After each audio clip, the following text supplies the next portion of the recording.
Hi, and welcome to our podcast, which today I'm bringing you the wonderful Inez Aponte, and we're going to be talking about eldership and beautiful economics today, amongst other things, maybe as well. As some of you already know, I don't script this. So, in terms of where we're going with this, hey, we were on an adventure and you're on an adventure with us because we're in dialogue. And so we'll just see where we go in the time that we've got together.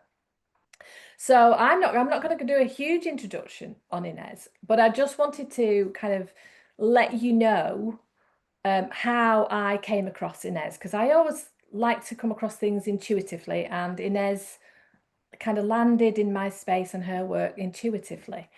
So I just kind of want to hook back to how I ended up connecting to Inez and finding out more about her work.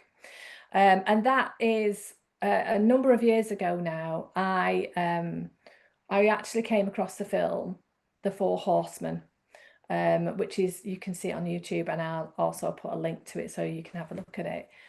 And it was for me personally, it was a very provocative film about economics and the truth about what our current economic thinking is, globally, and how it's run its course, and is no longer fit for purpose. But it also had some amazing people talking about it, some real kind of hard-hitting experts, and it really made me stand back and look at.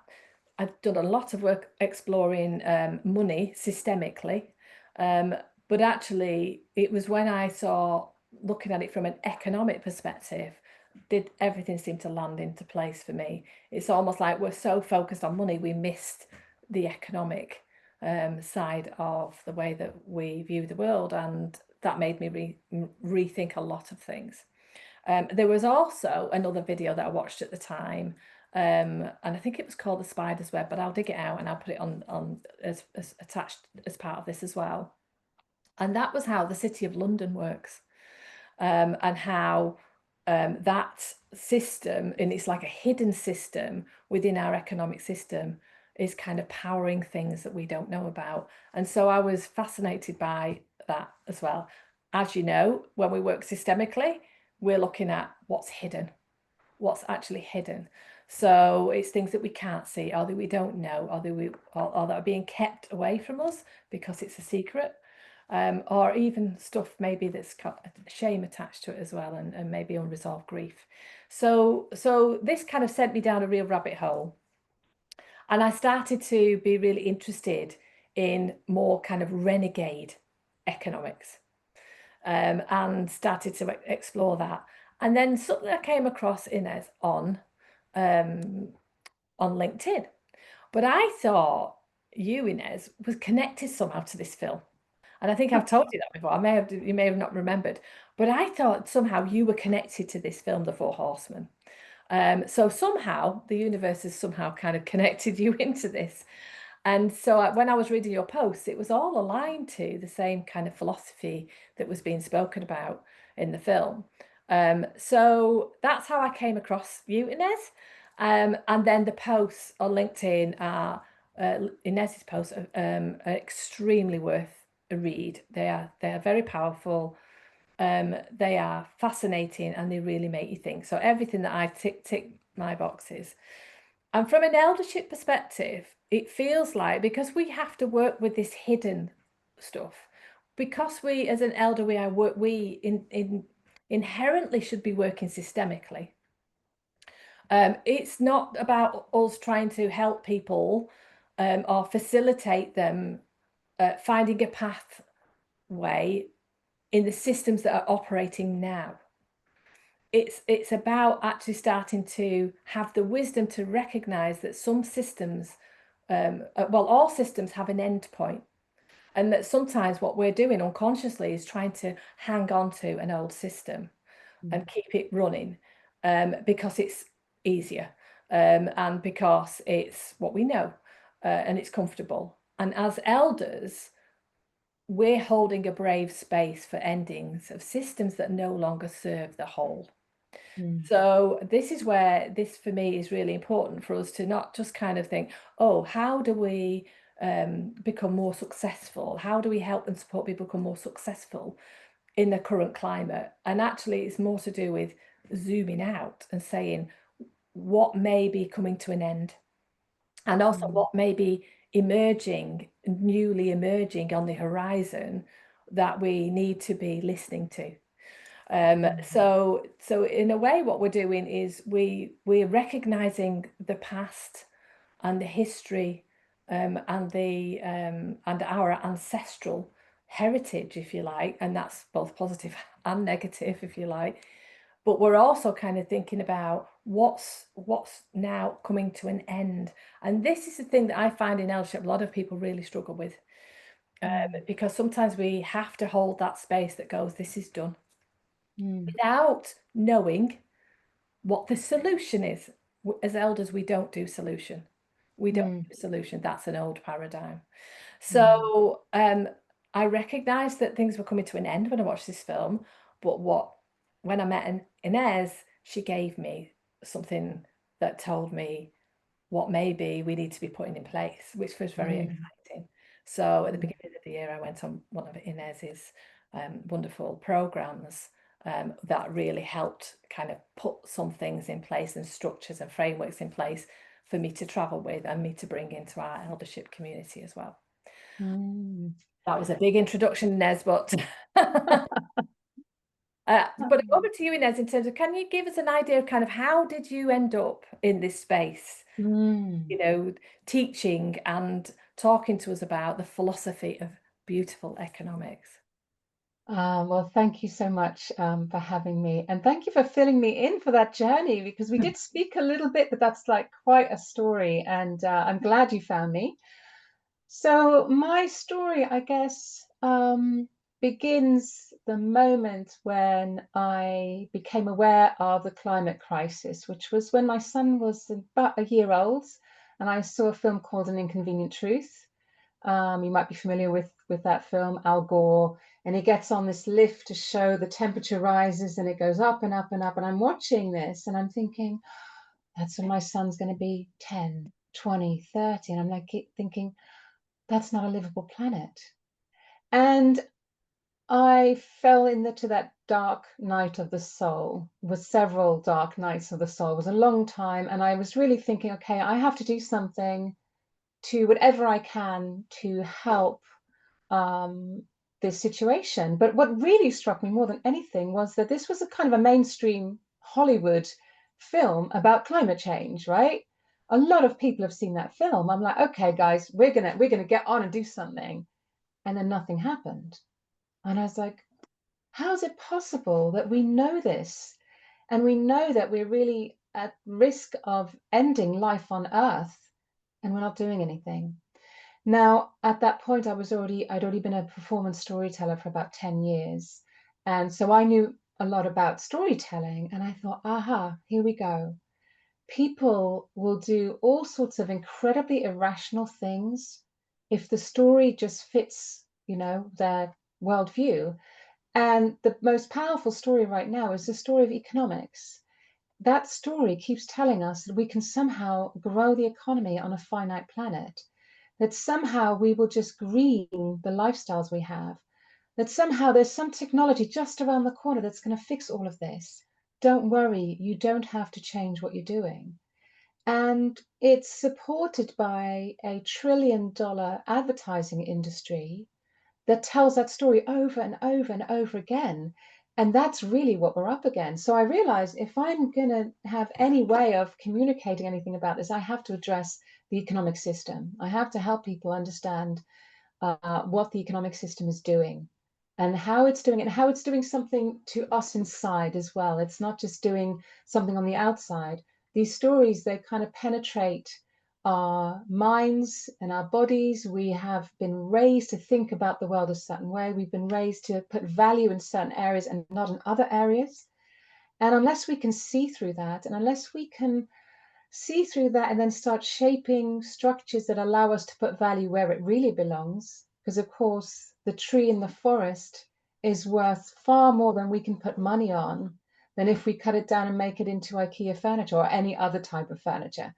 But right now, that doesn't show up in the economy. You can't show that. And I'm not advocating that we put numbers on nature.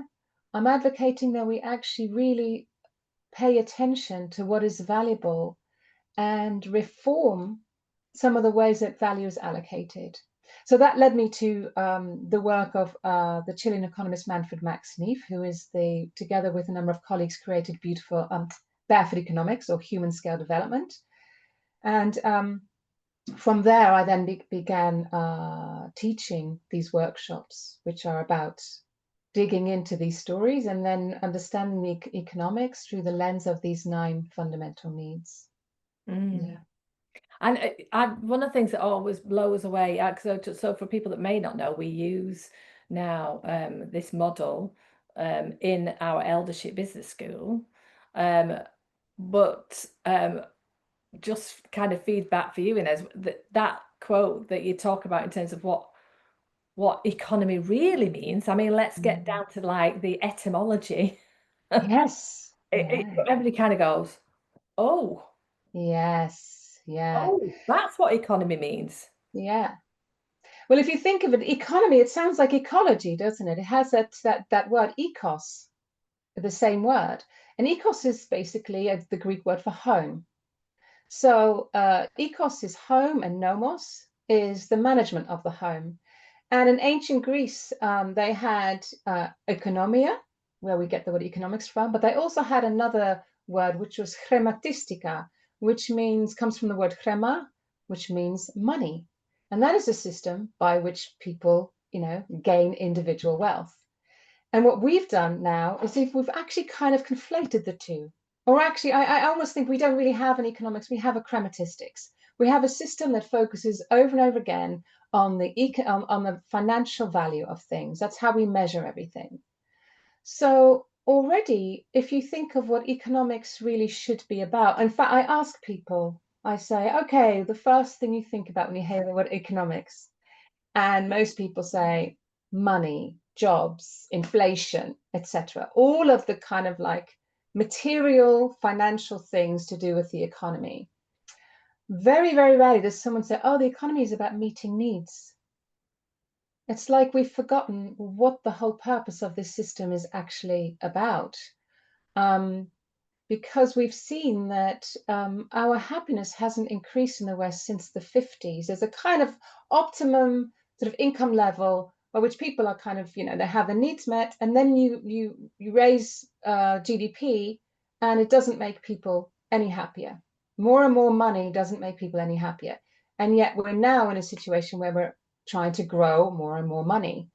And so we've forgotten what it is that the economy is meant to be doing, which is really meeting needs within the limits of the earth. Because if you go beyond the limits of the earth, you get into the situation we're in now, where you have an existential threat to life on the planet. So then the question becomes, oh, but what do we need in a world that conditions us into wants all the time? Like I said, we have $1 trillion advertising industry that is conditioning us to want things that we couldn't even have imagined wanting before. I mean, I raised a son, he's now 20, and I remember watching that moment when his wants were kind of like, oh, I want that, because he'd seen it somewhere. And it wasn't something that came organically from him. It's like something that he saw someone else having, or that was advertised. Or I tried to keep him away from television as much as possible. But these are kind of things that really tap into some of our basic desires, but they're not needs. So the wonderful thing that Manfred Max Neef and his colleagues did was to separate needs from satisfiers to those needs. So if I just talk you through what the needs were that they came up with, which were needs that they considered to be universal across all people. So they're not the only needs that people might have, but they're considered fundamental to people across the world. And those are obviously subsistence. We need to keep our bodies alive and healthy. Freedom, we need to have choice. Understanding, we need to make sense of the world. Protection, we all want to be safe. participation. We want to have a say in have a voice in the world. We also have a need for identity, to know who we are and where we belong. We have a need for idleness, to have time to rest and relax. We have a need for creation, to express ourselves, to make things. And we have a need for affection, to be loved. And so those are considered the needs in the economy. And what you have on the other side are satisfiers. And they could be endless, and they're very much determined by the culture that you are in. So the way I might meet my need for identity in the West will be very different from, let's say, 200 years ago, or in a different part of the world where maybe I would be living in a tribal culture. My identity is very much determined by what the tribe expects from me. And there'll be all sorts of activities around that. Those are the satisfiers for my identity, depending on where I am. And what that means is that you get an opportunity to be really creative about these satisfiers. It creates a sort of opening, because if you're not saying to people, oh, there's nothing wrong with you having those needs, but we have to take some time to look at the satisfiers for those needs. And some of them are not actually even satisfying you. They may be pseudo satisfying you. Maybe they feel good for a while, but they never quite touch the spot. And I think a lot of our shopping, a lot of our overconsumption in the West is very much about pseudo satisfying our needs. And not only that, we have to look at, given that we want life to continue on the planet, some of those satisfiers are destroying life on the planet. So they also can't be the right ones. But we have lived as Homo sapiens on the planet for 300,000 years. There must be, amongst all the many cultures that we have in the world, possibilities for meeting our needs that don't necessarily harm the planet and truly satisfy us. So all of a sudden, this narrowing down that we had before around, oh, we must grow GDP, it becomes a kind of opening. It's like, let's, without blame, let's just sit back and think really creatively about this, knowing that our needs can be satisfied because we know that it has happened before. We've satisfied our needs without destroying the planet. Let's see which of these can we be creative around. And I find that for me, it's really shifted my thinking around who is doing well and who isn't doing so well on the planet. We tend to think about the West as being the wealthy part of the world, or the global North, whatever we want to call it. And then we think about the global South as, oh, those people are poor. But when you look closely, if you think of, and in fact, you hear this a lot when people go traveling to other parts of the world that we call poor. They go, oh, they have such a sense of community or a sense of identity, or they can see there's something happening there. And yet we keep talking about those people as if they're poor, when actually they have a wealth that often we're missing in the West. So we have an epidemic of loneliness across most industrialized nations in the world. That can't be a good economy, because the economy is about meeting our needs for participation and affection. So therefore already that's just really bad economics. But because people aren't talking about what I'm talking about, they're talking about growth and GDP, they keep throwing numbers at us. And we go, oh, GDP has grown, I should be happy. But we're not happy. It's because the economy isn't focused on our happiness and our genuine satisfaction of needs. So the process I take people through in the work that I do with the Beautiful Economies Lab is helping people see through that, not just as a theoretical thing, but it's like, what's happening in your own life? Is this working? And why isn't it working? And beyond the kind of why isn't it working, because maybe you had a sad childhood, or maybe something happened in your personal life. A lot of this isn't working because it's not working on a systemic level for millions, if not billions of people. So therefore, it's kind of not working. But what we're up against is the story that we keep getting told, is that we should be happy because we live in this nation where we can have all these things all the time. And they're not really satisfying us. But then we get another story that this should satisfy us. So that is why my work as a storyteller and my understanding of storytelling comes into that, because it's really just a story that we're told. When we get a chance to step back and really feel into our bodies of like, wow, is this working? How could it be different? How would I really like it to be? then we can start to feel that some of what we've been told really isn't true. And so that's what I help people to get to. And that's really, I think that the challenge that we have as well in us is it can feel terrifying when we wake up from the story. Yeah. You know, and actually kind of go, oh goodness. Mm, So, in when we're looking at eldership and the journey to eldership, one of the elements of that is a wasteland, what we call the mm, waste, being caught and stuck in the wasteland. And I think, because like you said, we're so indoctrinated with this story of the economy and mm, how and money and material things and what success looks like. mm, It's interesting when we ask that question, well, what does success look like to you? mm. So it's like, oh, what do you mean? Because it's almost like Yeah. we were already told this is what success looks like. With Yeah. this is it. Look at this. You'll be driving this car. You'll have this house. You'll be with this person. You'll have this family. You'll have, it's like you'll be wearing these clothes. You'll be looking like this. You'll be going on this holiday. It's almost like this. It's like, Yeah. hey, 1950s pictures of what like the 1950s housewife cooking in the kitchen. It's like it's just another version of that. But I'm kind of thinking that what the challenge is that everything's focused out there rather than in us. So when you're talking about this model, this is more about human needs, Mm, deep human needs, uh, mm.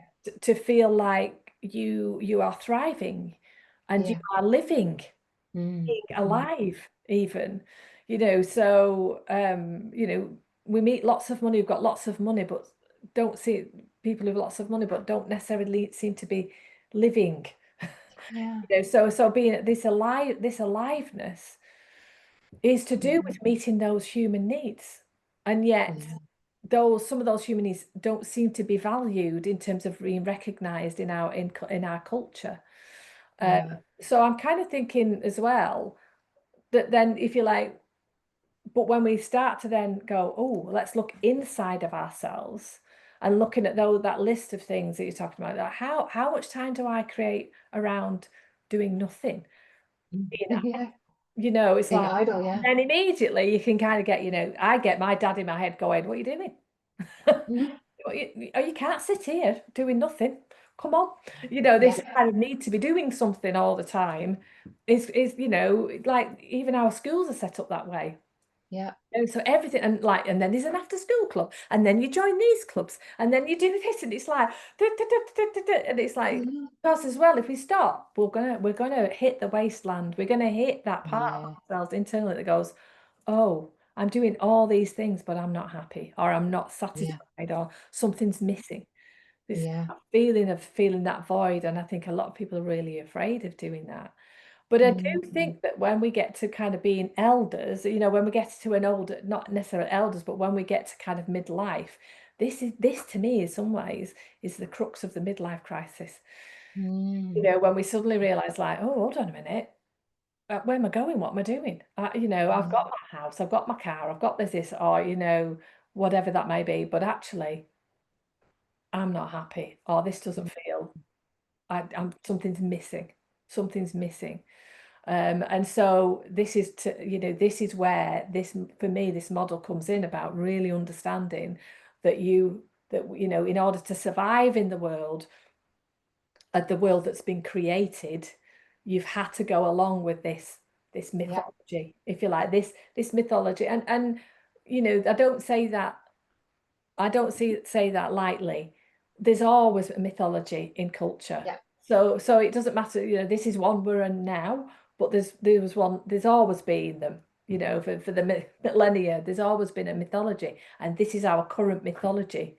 Mm. And Yeah. so it's like, are we aware of this as a mythology, or do we think, no, no, this is the way, this is how life is, this is how the world works? Yeah. So I think, and then the other thing I just wanted to say, and I'm interested Mm. your thoughts on, in systemic work, we go. deeper into this need to belong as humans, Mm-hmm. this deep need to belong. And in that model that you're talking about, the beautiful economics model, that attaches belonging and identity together. Mm-hmm.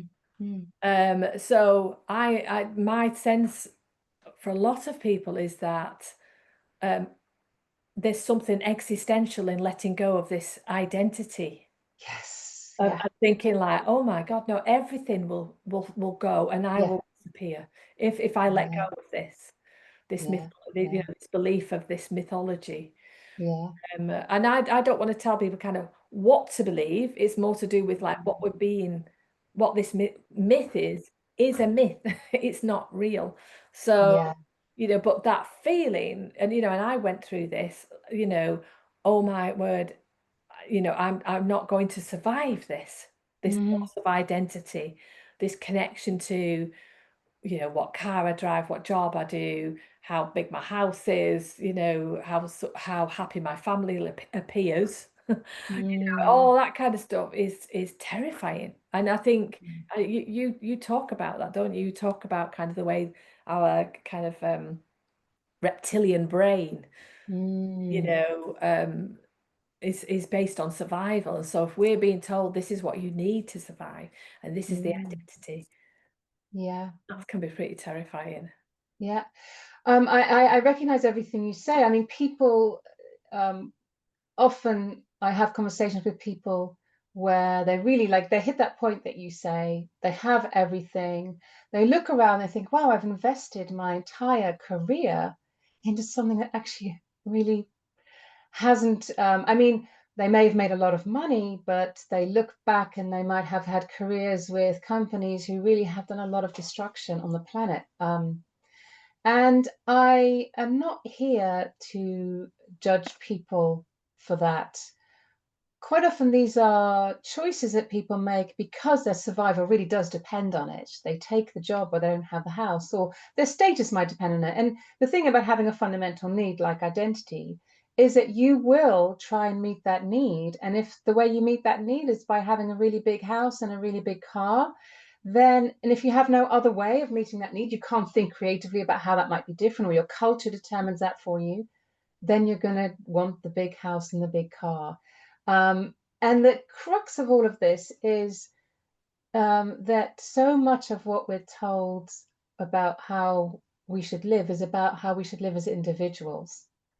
And as an individual faced with these choices, it's very, very scary because you feel, okay, if I don't go along with what my family or my culture has told me, I'm going to be ousted from the group, which is a very fundamental fear for people. This is just at the basis of most of our behavior. We want to be part of the group. So the thing I think as practitioners in this work is that we have to create, I guess I call them sort of like off ramps into a different way of being in the world and different choices. And one of the things we can do is to create places where people who want to move away from those lives that they've invested in and that they feel aren't creating enough meaning, is to create groups where people do feel safe. And just even saying that something isn't working can feel very vulnerable. I like I've literally had grown men crying in my workshops because it's so hard to think that you've had this whole life that you look at and you think, oh, wow, I've done a lot of damage. Um, and most people are not doing that damage. Like, they're not evil. The system is pretty evil. The system in itself keeps funneling money to the wealthy and keeps eviscerating, the landscape and the poor and nature and other beings. That's the system. There's that. Most people are operating probably from the best knowledge that they have within what they see as possible. So I see it as my job to show them that there are many, many other possibilities than the ones that they've had, but that's not enough. You need a community of people who are there to support you in that transition. And there are plenty of communities. So I always see myself as a signpost. It's like, oh, if that's what you're interested in, oh, those people are doing that and those people are doing that, because people are doing amazing stuff all over the world. but you need to find them. And you're not going to find them in the mainstream media. They're too busy telling you to shop. That's their job, So the kind of the system in itself is keeping itself going by making us shop and telling us to shop more, and then increasing the wealth of the already wealthy, and then they tell the story all over again. There has to be some way out of that. And that I see it that we as kind of change makers have got to just find those chinks and say, hey, we need to be what I call the better friend, because a lot of the friends that are now, saying you're going to be happy if you just keep buying our stuff, they don't really care about you. And we need to have communities where people really care about each other, and where people feel that, they feel I'm safe here because people care about me. Even if I make a choice, it's not, even if I make a mistake. And we've been conditioned into a culture where mistakes are problems. We are graded from a very young age. We're graded according to what the mainstream economy thinks is valuable. When you ask a child, what do you want to be? You're generally not thinking, oh, how do you want to contribute to your community? Or what's going to make your life really happy? You're asking them, what are they going to do for money? And who decides who gets the money? It's not usually you or I, it's the system. I mean, the amount of people I have met who said, oh, I wanted to be an artist, or I wanted to be a singer, or I wanted to be a sort of like, I don't know, a sports person, but I wasn't really good at it, or something. They had something they really loved, and they were told, no, you have to give that up so you can make money. Now, I'm not saying that there aren't things we have to do that are useful for society, but not all the jobs people get involved in are useful for society. They are usually useful for growing GDP. So that's already where, from a very young age, we are told. I find it the cruelest question. What do you want to be when you grow up? We say it all the time, and we're already up. Their minds are directed towards how they're going to become a cog in this machine. So even at that point, we need to be part of each other's liberation. We need to say in every small way we can, oh, I'm going to make this situation safe for you to be different. I'm going to make it safe so you can express yourself, so you can be who you really are. And I think particularly with young people who are going through an incredibly hard time at the moment, they are seeing a world in which they're raised to be good and honest and fair and not lie. And that world that they then get thrown into is run by people who are not fair, not honest, and are constantly lying. I mean, I would have a mental breakdown if that was. So that's the kind of contradiction that we're constantly in. So, yeah, there's so many of us doing this work. We just need to find each other. We really need to find each other. And that's really my message for people is like, find a place where you can be brave and say, hey, this isn't working. Find those people. There's a lot of us who feel it's not working. There are a lot more of us who feel it's not working than who think it is working. And Yeah. we need to find each other because really we're stronger together as communities. And Yeah. I think this is one of the things that I realized when, moving from kind of being a leadership expert into eldership. One Mm, of the first things that I recognized was that it's a movement into community. So we elder together. We don't, yeah. so it kind of, but it's a hard movement away from this individualistic thinking to the community thinking, because there's a sense of losing oneself Mm, and losing your identity. And actually again, there's some mythology in that mm, actually that transition is about kind of discovering who you are and what you contribute to the community. mm. So you're not losing your identity in it, you're actually finding your place in Yeah. it. And so Yeah. it's like knowing, oh, I found a place here because I'm bringing my authentic self to this place. And my authentic self is um, not just kind of, what I've studied, where I've come from, or all those things. It's also your ancestral heritage Yeah. as well. You're bringing all that wisdom with you into a community, and you're bringing something very unique. And I think there's this belief that goes, oh no, don't step into community because you'll just disappear. And again, it's that feeling of that loss of a fear of loss of identity and a loss of kind of sense Mm. of self. And the transition into eldering is actually you finding your niche, you knowing what you're contributing, but you don't do that alone either. So there's a kind of a, oh, I've got to sit here and work out what I'm bringing. It's like, no, this is Mm. about working collaboratively, collectively, in community and supporting one another. And one of the things that I've recognized through having this community for a few years now, it'll be 3 years in March actually, is that, some people find that movement almost impossible. They find it really, Mm. really challenging, because they get to that threshold of, I've got to let go of something here. And that's frightening because, of course, we don't know what we're letting go of, and we don't know what's coming. Mm. So it is that kind of, to use an old metaphor, it is that kind of caterpillar to butterfly that goes, oh gosh, I've got some parts of me are going to disappear, but we've got to have faith that those bits that are no longer serving are going to disappear, as well. But there is a real fear of being in community, and one of the things that we discovered in this, and we talk about this in the systemic world, is the group is the mother. Mm. I like that.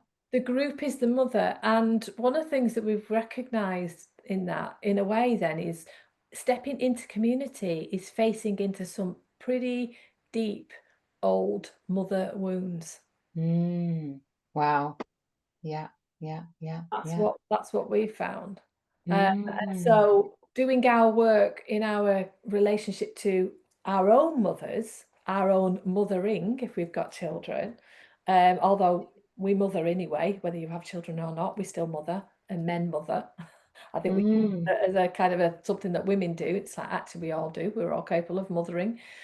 Mm. So that's kind of a first. But suddenly that relationship with that side of life kind of comes into being, and some of the wounds that are there. And Mm. these are not just kind of, the wounds of our own family systems, but also the cultural systems as well, in terms of Mm. how do we relate to caring, mothering, Yeah, mentoring. And it's like, oh, and often people kind of withdraw because it's too, yeah. because it's so raw, it's so painful, and there's Mm. so much grief often attached in that place as well. And I just Mm. want to bring in at this point that you have done a one woman show recently. Oh, yes. Yes, that's all about the ancestors, actually. Yeah, so my family, my mother is from Suriname, which is in South America, formerly Dutch Guyana. So between the two Guyanas, the French and the British Guyana, is Suriname. And my grandmother was a Creole woman. And so for many years, I didn't really, we as a family didn't know anything about her heritage, because she was probably pretty obviously the descendant of enslaved people in Suriname, and there were no records. And a few years ago, those records of the slave trade went online, and I started to go back and I found the records of my enslaved ancestors. And I made a show about that. I made a one woman show about that called Unearthed. And yeah, talking about the kind of mother wound, I guess in some ways it's the wounding of so many of our female ancestors. At least, there's wounding on both sides, but certainly in the case of enslaved people, I was really looking at what did those women have to do to keep their children safe. Children were sold off away from their parents in this system, away from their mothers. The men couldn't even acknowledge those children. The only way you would acknowledge a child of a slave is if you owned the enslaved person. So yes, in terms of thinking about what we carry with us, we do carry those stories with us, even if we're not aware of them. And in the broader, if you zoom out, like apart from my story, the kind of broader story, we're looking at a world where, a lot of people have been colonized, and a lot of people have been the colonizers. And it kind of sits at the foundation of our economy, a lot of the wealth in the West is from taking. Um, and not just once, over and over and over again, and then normalizing that taking not only from people far away, but taking from people who are less powerful than you in the land where you are, the British and, the enclosure of the commons, all of those ways in which the working people have been disempowered. And that's a kind of ongoing wound for all of us that we need to reckon with. And it feels almost as if we've come to the point where the crisis of the planet is really a crisis of extraction. But it's not only extraction of the planet and all the other living beings, it's this extraction of people as well. And that extractive system has to come to an end, not just because you can't keep doing it on a finite planet, but I think our psyches really cannot handle this violence that we keep inflicting on others. It's got to stop. What we're seeing all around the world with wars, those are not happy people, inflicting violence on them. They're not winning. Even if they would win, they couldn't win. There's something so much deeper when you see the amount of violence that's coming mostly from men. It's a kind of mass psychosis, I think. And the Rianne Eisler, I don't know if I mentioned her in the course as well. She's done a lot of work around what she calls dominator and partnership systems. And in dominator systems, those are systems of hierarchy and violence, where one person has to be on top and someone else has to be on the bottom. But she also links that to the kind of systemic violence in the world is linked to the violence in the home. So these things are all interlinked. Like in a family, they're just sort of mirrors of each other. So we need to address the kind of big societal things, but we also have to address the kind of domestic violence. Where is that coming from, and how is that passed on? So this is not a kind of like all men are bad thing, but what we're seeing is a lot of violence coming from men. So what is that wounding, and how do we keep wounding men over and over again? Men get wounded by their fathers, sometimes by their mothers, and then they pass that wounding on. Women do that as well, but we're seeing really that a lot of violence in the world comes from men. And I think a lot of that work has to happen around what's happening to men. Because if we don't fix that deep wound, I can't see any way out of it. And again, that's the kind of work that's really it's systemic. It's not just we're going to win some war, and then who's winning and who's losing in that. We keep perpetuating the same story over and over again. And that's also great for the economy, because of course in every war you have, someone else is lining their pockets. So those people who are getting rich off the violence in the world, they're not going to volunteer to stop it. They're going to keep it going, and they're going to keep justifying and telling a story that it has to keep going. And they're going to make everyone feel very scared if we don't put all this money into defense, when all that money spent could also be put into actual peace building, into actually creating a world in which we educate our children around their emotions, in which we make sure that every family has enough, so there isn't violence in the family out of the stress of not having enough money to buy food or to keep a roof over your head. All sorts of things could be fixed with exactly that money that's now going into perpetuating the war machine. So it's it's always the economy, but it's the economics of war that is getting in the way of us having peace. But it's rationalized. So there's always a story. There'll be another story in the news about how we really, really must spend more money on defense. Well, we can't do this because we haven't got enough money. That's another. Exactly. And I think, just kind of coming back to your story as well, your beautiful story about your own ancestry. I'm struck by this, where we're being driven to believe, if you like, identity is something we can create. Do you know, like we can say, hey, I can look successful, I can look like this with these material things. But actually, and obviously, I'm sure it's the same for you. When I started looking back into my ancestry, that deeper connection to what my real identity is. Yeah. It's me. And so actually where I've really come from, not this projected image of who I am, or who I want you to believe I am, or who I, in order to belong. Mm. as well. So, and that takes a lot of courage to be your authentic self. And people kind of go, well, and we talk about that, I think, quite flippantly about kind of identity and authenticity, because in lots of ways we don't know who we are. You know Mm. what I mean? So it's almost like we say, well, you just need to be yourself is a very, it's like, but I don't know who I am. All I know is what I've maybe kind of projected out there and want people to think I am. So Yeah. I'm thinking, in our eldership community, one of our founding programs that people come on is that ancestral, looking at the ancestral, in order Mm. to get a much stronger sense of who you are.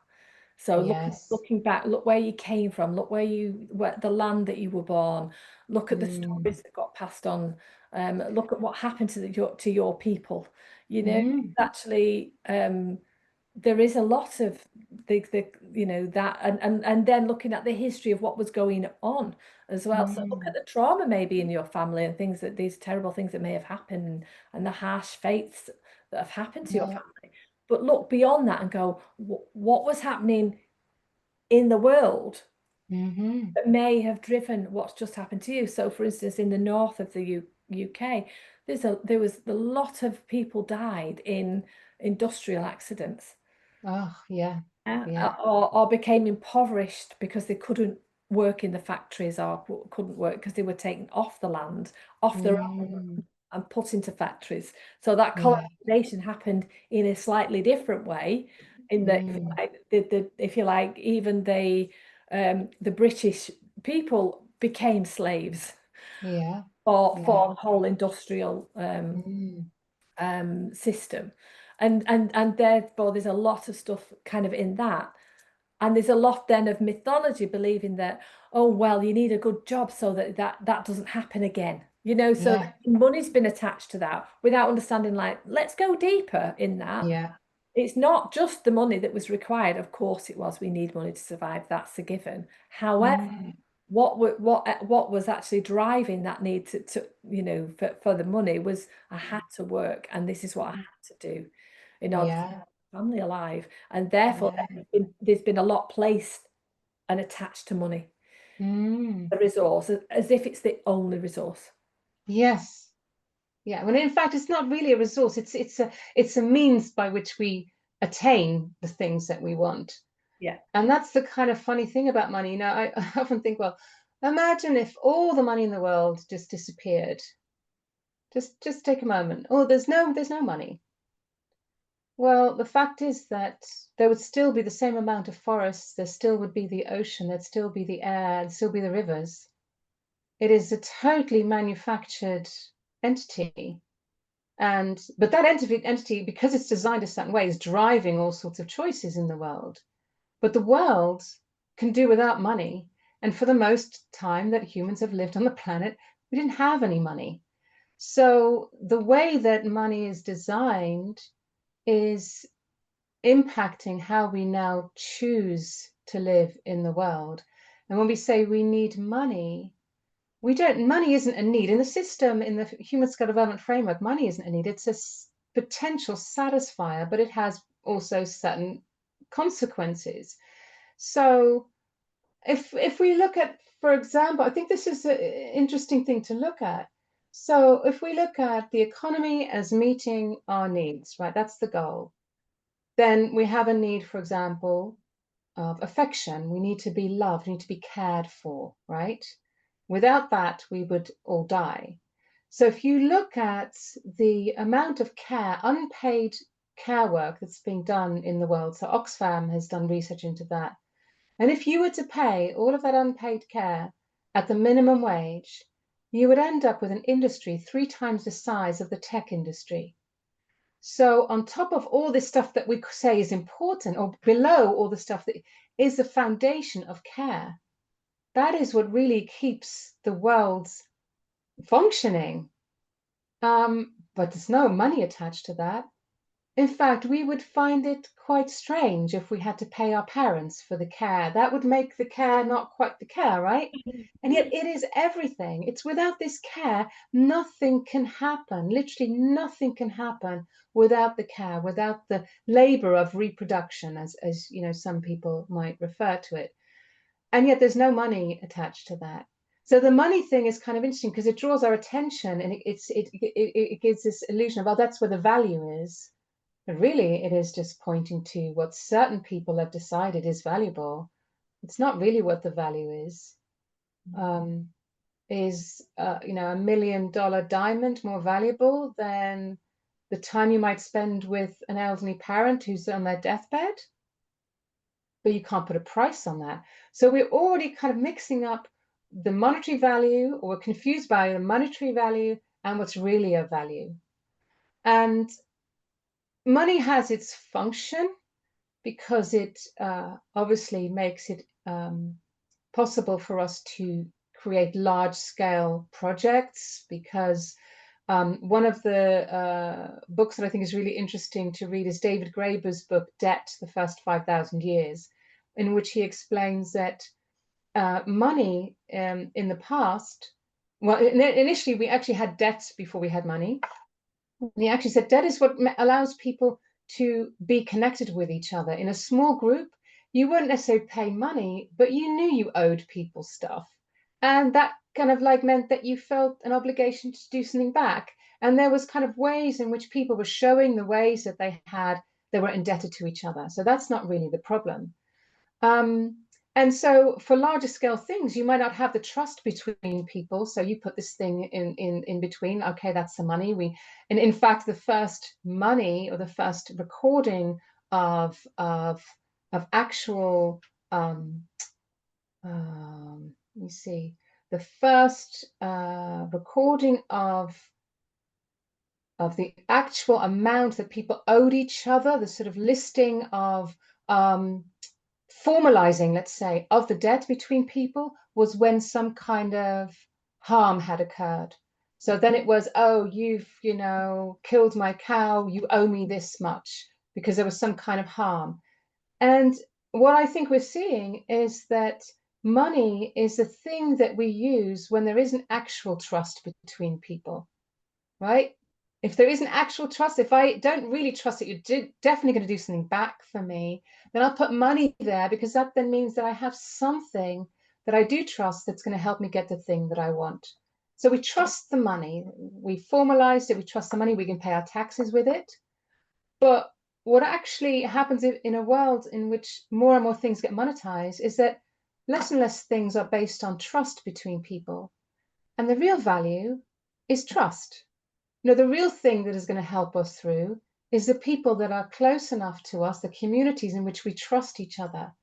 I think we really are in danger of monetizing so many things that, for one thing, we rely then on this money system to do things that actually, you know, are often better done in an informal way between us. Like, for example, the care that we might give to our children.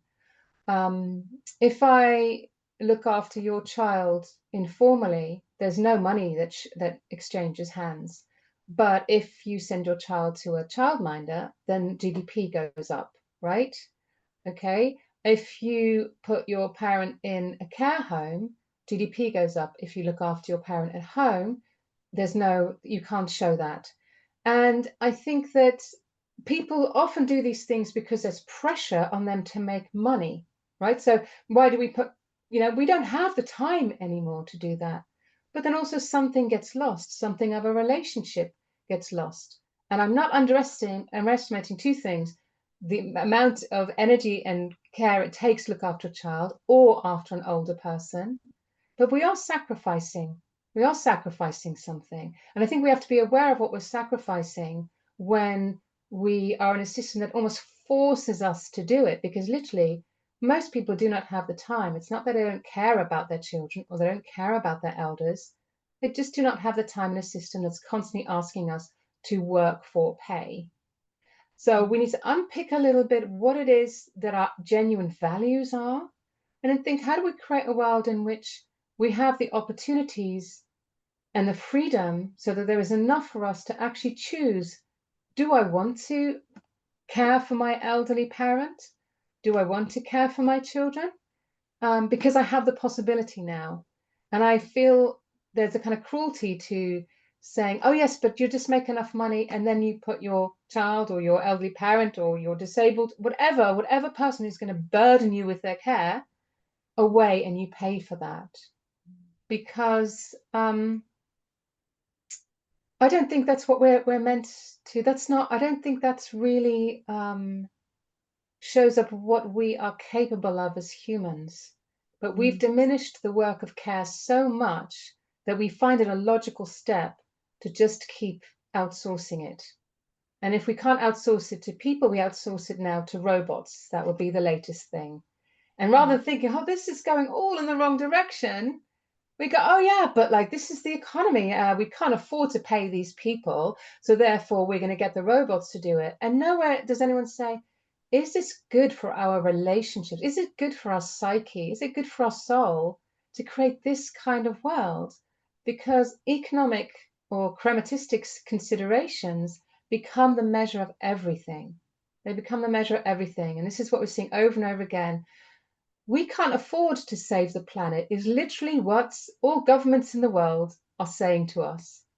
That is nothing short of a completely insane statement.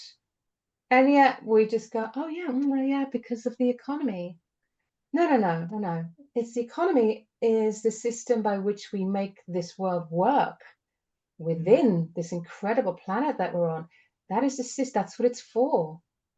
Let's see how we remake it. It's all the possibilities around. That's the encouraging thing about this work is that all the possibilities are out there. It's not like people aren't thinking about this all over the world. There's so many of us, but we have to break through the story. We have to break through the story that this is the only way. Like Thatcher's, there is no alternative. There are endless alternatives to the system that we have right now. And I think it's, this is what we're working on in our eldership business school as well, is, I mean, and this is a whole other podcast which we may do there, Inez, is how do we then create a business model, if you like, if we Mm, have to be in business, that actually serves life, yeah. because right now, when we look at business, it doesn't serve life. So Mm, and it's fascinating, and I think we'll leave it on this thought. Is that when I asked someone recently, well, what does business mean then? What do you think business mean? And they said, well, a business is there to make money and make profit. And it's like, no, look up the word, because the mm, etymology of the word business is actually creating a living, do with mm. life. It's Yeah. not to do with money and profit.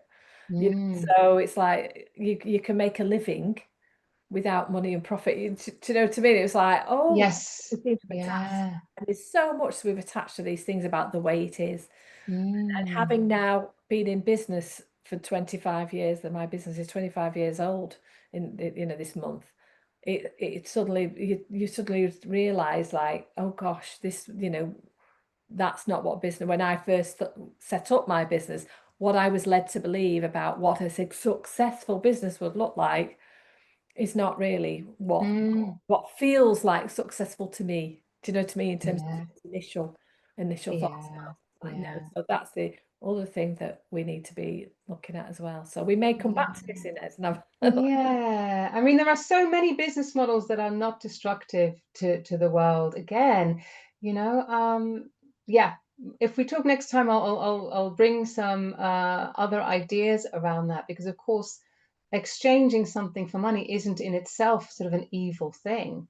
Business isn't in itself evil. People need to produce stuff, they need to be rewarded for what they produce, but we have to ask, is it meeting people's genuine needs? Mm. Are what we're producing meeting people's needs? And then we should be amply rewarded for the things that we do for our communities in many different ways. Money is one of those ways, and all sorts of other ways in which and you see that in small communities, in small local businesses, that there's more than just the money that's going round there. There is Mm. trust going round there, there's appreciation, there's stability, there's resilience, all of those things. So it is absolutely possible to do it. Yes. Yeah. Thank you, Inez, for today. You're And very we'll welcome. post the details for Inez's program, which I highly recommend you go on. And we'll post the details of that, and we'll also post the details of anybody who's interested in either joining our community, elder community, which is free, or coming on our ancestral programs or our eldership business school. Thank Mm. you. Thank you Oh, so thank you for having me, Zena. Really enjoyed it.